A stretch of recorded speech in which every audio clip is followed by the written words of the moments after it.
The story begins with a tragedy. A man named Omar is seeing his family off. He tenderly embraces his daughter goodbye and takes a keepsake photo of her standing next to her mother. They get into the car and wave to him.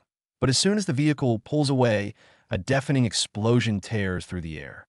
Omar freezes in horror, staring at the mangled, flame-engulfed chassis, realizing in that split second that he has lost everything he holds dear. The scene shifts. We see a car mechanic named Paul working in his garage. He is on the phone with his daughter, Beth, who has gone away to study in another city. The girl answers, but her voice sounds exhausted. She assures her father that everything is fine, claiming that her studies are just draining her energy and she hasn't had time to rest properly. Paul, being a caring father, tries to lighten the mood with a joke and asks about her exams. Beth responds with rehearsed phrases, but Paul senses something is wrong. Over the video call, she looks pale, gaunt, and unwell. He asks her directly what the matter is. At that moment, a rough male voice is heard in the background of her room. "What happened? What do you mean? What are you talking about?" Paul tenses up immediately. He tells his daughter that it seemed like she was upset or frightened. Beth nervously replies that she just has a slight cold. Then, she turns to someone in the room and snaps, "What the hell are you doing here?" before hastily saying goodbye to her father, using a morning exam as an excuse and disconnecting. Before hanging up, they manage to agree to meet the following week. The next day, Paul returns to the garage to find a letter waiting for him. It's from Beth's university. Tearing open the envelope, he freezes in confusion. The letter states that his daughter has been expelled. Alarmed, the man tries to contact her via video call again. This time, a stranger picks up. As soon as the unknown man realizes he is talking to the girl's father, he abruptly cuts the connection. Paul calls again and again, but his daughter's phone remains silent. He leaves voicemails, begging her to call back, but there is no reply. Unwilling to sit idly by, he contacts Beth's landlord. The landlord informs him that he already checked the apartment at the request of someone named Justin, and it looks like no one has lived there for a long time. Consumed by fear for his child's safety, Paul immediately drives to the city where his daughter was studying. Arriving at her building, he knocks on the door for a long time. Silence. In desperation, the father kicks the door in and enters. The apartment is practically empty. Her belongings are gone. While searching the room, Paul finds a single lead, a printed photograph of Beth standing with a friend in front of a specific bar. Wasting no time, the man takes the photo and heads to the establishment depicted in the picture. At the entrance, he shows the photo to the bouncer, who merely shrugs indifferently. To him, all patrons look the same. Inside the bar, Paul approaches the female bartender. She refuses to talk until he orders something. Paul hands her some cash and asks her to simply look at the photo. She glances at it briefly and says she hasn't seen these girls today. Paul orders a water and, feeling lost, sits at the bar. He doesn't know where to go next. But suddenly, scanning the room, he spots a familiar face. It's the girl from the photograph, his daughter's friend. Realizing this is his only chance, Paul approaches her. The girl's name is Angela. When he starts asking about Beth, Angela acts cold and unwilling to help. Paul shows the photo and explains that his daughter is missing and not answering calls.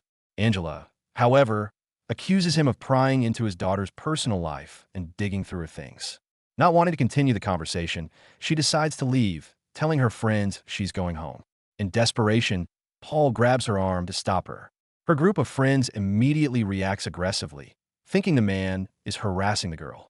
Security throws the whole group, including Paul, out onto the street. Outside, Paul quickly and clearly explains to Angela he doesn't want trouble. He just needs 5 minutes to learn about his missing child. Hearing the sincerity in his voice, Angela agrees to talk, but only on the condition that he buys her food. Over the meal, the girl reveals the truth. She and Beth aren't close anymore. Beth dropped out of college, got into the party scene, and, worst of all, got involved with a guy named Eddie, who is a drug dealer. According to Angela, Beth moved to New Orleans to be with him. This news shocks Paul, but he maintains his composure.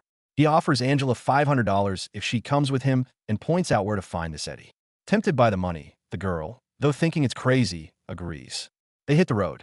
In the car, Angela asks why Paul hasn't gone to the police. The man explains it's useless. Cops won't start looking for a missing adult until 48 hours have passed, and then they'll drag their feet, writing it off as a runaway teenager. He is certain his daughter wouldn't just vanish. Angela skeptically remarks that he only knows one side of Beth. After several hours of driving, They stop at a gas station. While Paul pumps gas, Angela suggests that maybe he should leave Beth alone and let her live her life, hinting at his strict parenting. Paul sharply asks how she knows about that. But without waiting for an answer, he gestures for her to get in the car. They enter New Orleans. Angela leads Paul to a nightclub, the place where she and Beth first met Eddie. Before entering, Paul asks the girl to keep her distance from him to avoid drawing attention and to trust him. Inside the club, the plan falls apart. Instead of looking for the dealer, Angela goes to the bathroom, takes drugs, and returns to the dance floor in an altered state. She starts dancing, flirting with Paul, and acting erratically. Paul, focused entirely on finding his daughter, ignores her antics. Realizing there is nothing to be found here, he agrees to leave. But on the way out, Angela spots a group of guys, Eddie's crew.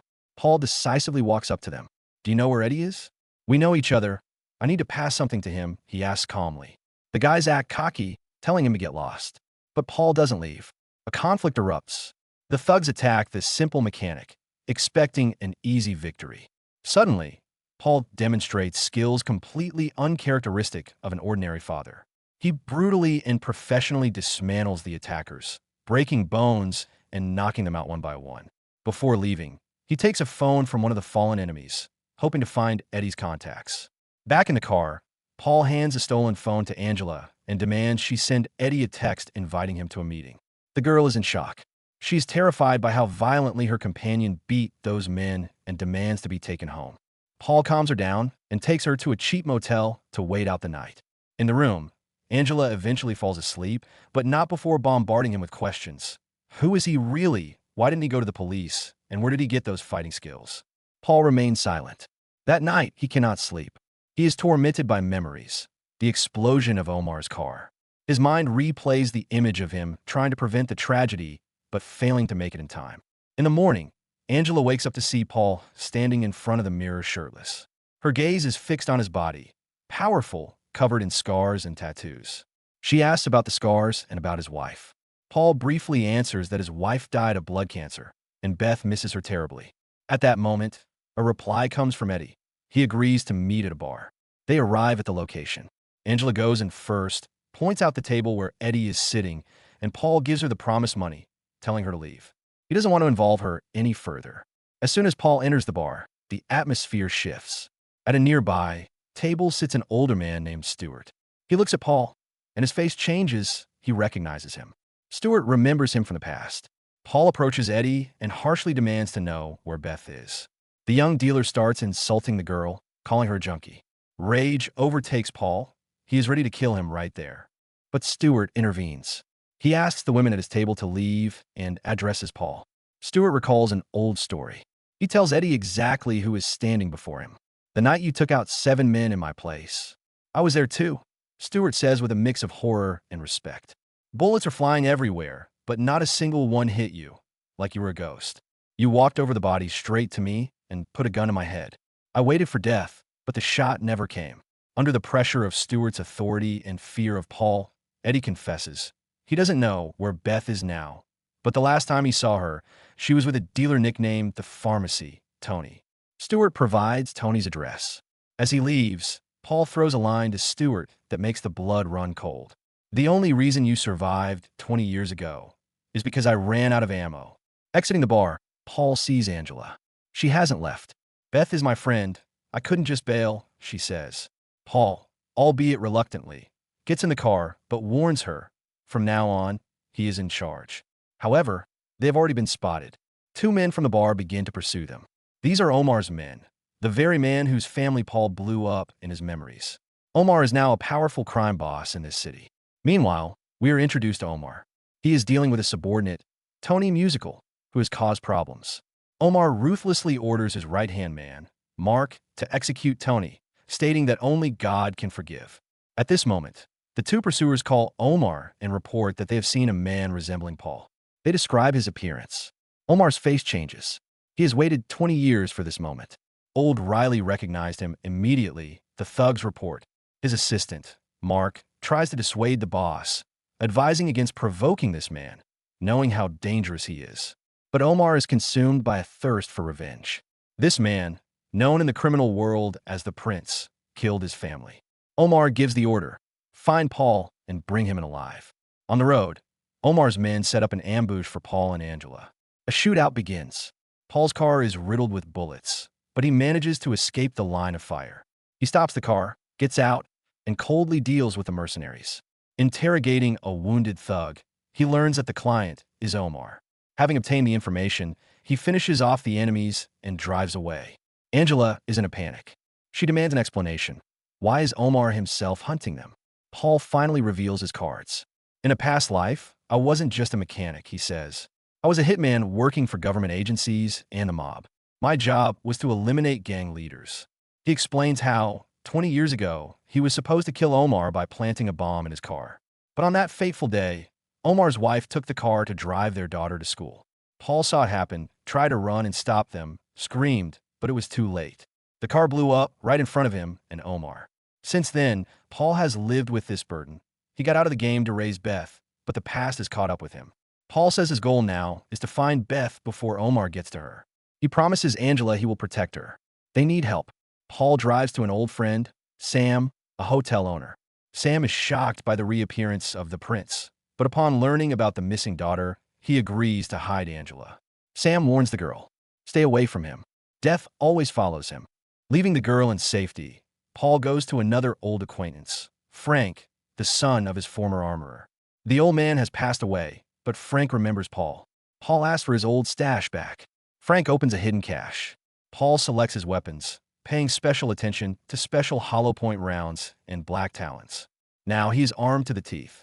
Paul heads to the lair of the pharmacy, Tony. He poses as an informant to get past security.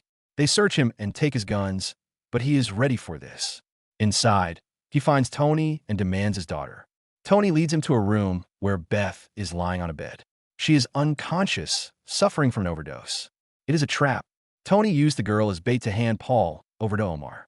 But Paul, even unarmed, is a lethal machine. He snatches a knife, kills the guards, dispatches Tony, and scoops his daughter up in his arms. Moments later, Mark bursts into the den with a squad of Omar's fighters, but they find only corpses. Paul has vanished. Paul brings Beth to Sam's hotel. They give the girl medical attention, and she regains consciousness. Seeing her father, she cries, feeling guilty for her lifestyle, but Paul comforts her, saying he loves her no matter what. But there is no time. Mark has tracked them down. Omar's army surrounds the hotel building. The assault begins. Sam and Paul return fire, protecting the girls. A fierce shootout ensues in the hotel corridors. In the chaos of the battle, the mercenaries manage to grab Beth. They drag her into a car and speed off to Omar. Angela manages to pull a car around to the back exit. Paul, realizing he can't chase them right this second, jumps in with her. He sends Angela to a safe place, while he drives to Frank's shop to restock his ammo. Now, he is ready for war. He knows where they're taking his daughter. In his mansion, Omar speaks with the captive Beth. He tells her the truth about her father, that he is a killer who took everything from Omar. Omar sees that Beth is drug-dependent and speaks of it with disdain. Paul pulls up to Omar's base. He doesn't hide. He walks straight through the front entrance. The slaughter begins. One man against an entire army. Paul methodically clears floor after floor. He uses grenades, shoots without missing, moving like the ghost Stewart spoke of. Inside the building, he finally reaches Omar's office. The crime boss holds a gun to Beth's temple. Let her go, Paul pleads. She has nothing to do with this. This is between us. While they speak, Mark attacks Paul from behind. A brutal hand-to-hand fight ensues. Paul is wounded, exhausted, but his experience prevails. In a violent struggle, he kills Mark. Now, only he and Omar remain. Two enemies stand face to face. Omar raises his gun to shoot Paul, but the prince reacts faster than lightning. He snatches a weapon lying on the floor and shoots first. The bullet hits its mark perfectly. Omar falls dead. The revenge is complete. The circle is closed. The threat is eliminated. Beth, sobbing, rushes to her father. Paul is heavily wounded, barely standing on his feet. His daughter offers her shoulder and helps him walk out of the building, now littered with bodies. Outside, the loyal Angela is waiting for them in the car. Paul and Beth get into the back seat. The car pulls away, carrying them far from this nightmare, toward a new life where there will be no room for old sins.